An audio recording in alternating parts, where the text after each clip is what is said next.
Dear student, কেমন আছো? I hope প্রত্যেকে শুধু ভালো না, ভীষণ ভালো আছো। স্ক্রিনের ওপর ত্রিকোণমিতির একটা প্রশ্ন দেখা যাচ্ছে, তাই না? এই প্রশ্নটা কি বলেছে, প্রথম আমরা মন দিয়ে পড়বো, বুঝবো, তারপর অঙ্কটা প্র্যাকটিস করবো। ওকে, দেখো কি বলেছে। Simplify the following 7 into cot 11 degree into cot 13 degree, cot 19 degree into cot 29 degree into cot 61 degree into cot 71 degree into cot 77 degree into cot 79 degree. মানেটা কি? মানে হচ্ছে 7 ইন্টু এই যে কটের এতগুলো রয়েছে, মাল্টিপ্লিকেশন রয়েছে, তার ভ্যালু কত সেটা আমাকে বলতে হবে। ওকে, চলো চলো অঙ্কটা শুরু করা যাক। প্রথমে টুকে নিই। 7 ইন্টু কট 11 আছে তো প্রথমে, তাই তো? হ্যাঁ, 11 ডিগ্রি ইন্টু তারপর কি আছে, কট 13 ডিগ্রি।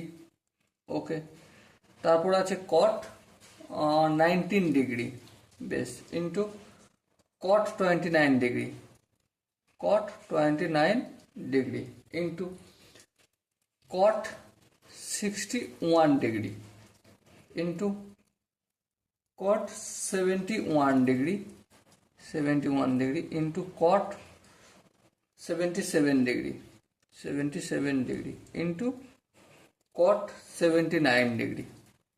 ওকে, এটা রয়েছে, এর ভ্যালু কত আমাকে বলতে হবে। দেখো, এই কোশ্চেনটা সলভ করার আগে আমাকে পুরক্ষণের কনসেপ্ট একটু মাথার মধ্যে ব্রেনস্টর্মিং করে নিতে হবে, তাই তো? পুরক্ষণের কনসেপ্টটা কি? যদি কট থিটা থাকে, সেটাকে আমরা ট্যান থিটা কখন বলবো? যখন আমি ট্যান 90 ডিগ্রি মাইনাস থিটা বলবো। এটা হচ্ছে কট থিটা থেকে পুরো ট্যান থিটা কনভার্ট করার পলিসি পুরক্ষণের হিসাবে। আশা করি বোঝা গেছে। হ্যাঁ, তাহলে দেখো, এখানে যেমন 7 আছে আমি তেমন 7 রাখলাম। কট 11 আছে, হ্যাঁ, এই কট 11টা এখানে লিখলাম, বেশ, ইন্টু কট 13 আছে, কট 13টাকেও এখানে লিখলাম, ইন্টু কট 19 আছে, হ্যাঁ, কট 19 ডিগ্রিটাকেও লিখলাম, কট 29 আছে, হ্যাঁ, কট 29 ডিগ্রিটাকেও লিখলাম। ওকে, এবার দেখো, এখানে কট 61 আছে, তো এটাকে যদি আমি কট 61 ডিগ্রি না লিখে ট্যান 90 ডিগ্রি মাইনাস 61 ডিগ্রি লিখে, তাহলে কি কোনো আপত্তি আছে? না, কোনো আপত্তি নেই। কেন? পুরক্ষণের কনসেপ্টে আমরা কি জানি, কট theta equal to tan 90 degree minus theta, theta বলতে এখানে 61 ডিগ্রি, বেশ, লিখে দিলাম। আবার একইভাবে এখানটায় কি লিখবো, ট্যান 71 জায়গায় 90 ডিগ্রি মাইনাস 71 ডিগ্রি, বেশ, কোনো আপত্তি নেই। ইন্টুটা আমি এখানে দিলাম। ট্যানের জায়গায় ফের আমি কটের জায়গায় ফের কি লিখবো, ট্যান লিখবো। 77 ডিগ্রি মানে কি, 90 ডিগ্রি মাইনাস 77 ডিগ্রি, বেশ, ইন্টু ট্যান 79, কট 79 ডিগ্রি মানে ট্যান 90 ডিগ্রি মাইনাস 79 ডিগ্রি। ওকে, আচ্ছা, এখানটা একটু সেকেন্ড ব্র্যাকেট করি, নাহলে বুঝতে অসুবিধা হবে। আশা করি এখানটা প্রত্যেকের বোঝা গেছে।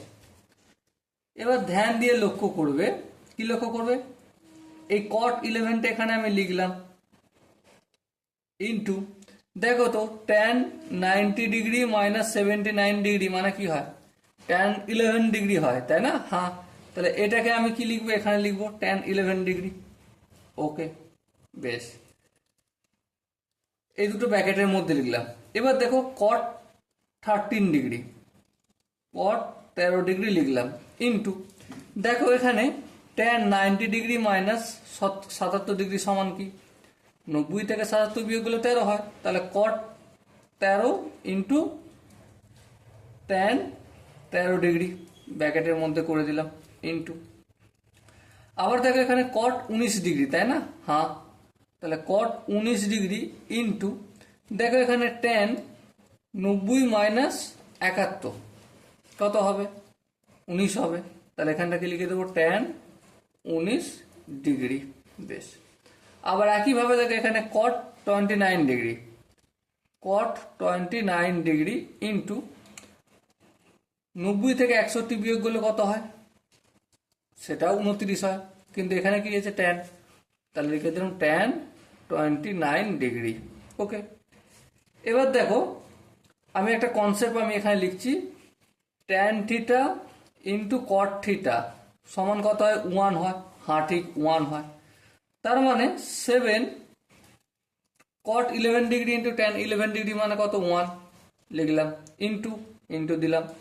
কট 13 ডিগ্রি ট্যান 13 ডিগ্রি মানে কি? তো 1 লিখলাম, ইন্টু আছে, ইন্টু দিলাম। তাহলে চারটেই গুণফল কি হবে? 1 ইন্টু 1 হবে, তাই না? তাহলে 7কে 1 দিয়ে গুণ করলে কি হয়? 7 হয়। সময় দিয়ে ওয়াটসন, এখানে যে চারটে অপশন আছে তার মধ্যে কোন অপশনটা ঠিক হবে? অবশ্যই option A is the right answer.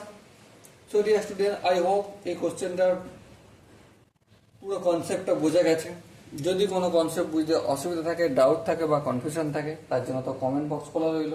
Okay, so dear student, দেখা হচ্ছে পরবর্তী সেশনে। ততক্ষণ পর্যন্ত ভালো থেকো, সুস্থ থেকো এবং জয় হিন্দ।